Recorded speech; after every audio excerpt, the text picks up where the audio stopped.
Ma'am, malate ni si Kimberlyn, ma'am. Kay sigig cellphone. Pardali, ano ba? Ma'am, malate ni si Kimberlyn ha. Kay sige siyang cellphone. Tara, ma'am, oh, gitaguan niya ang cellphone, ma'am. Hoy, it's still sayo pa man. And Ha? nag-study man ko.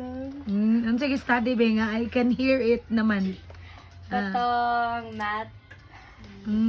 Mislit. Ilan juga ba sa mga atik, no? Ang sige studyhan. Ha? Wala. Nag-cellphone po siya po. Nag-cellphone man ko kay break man. Kay kapoy man sa eskwela. Ala!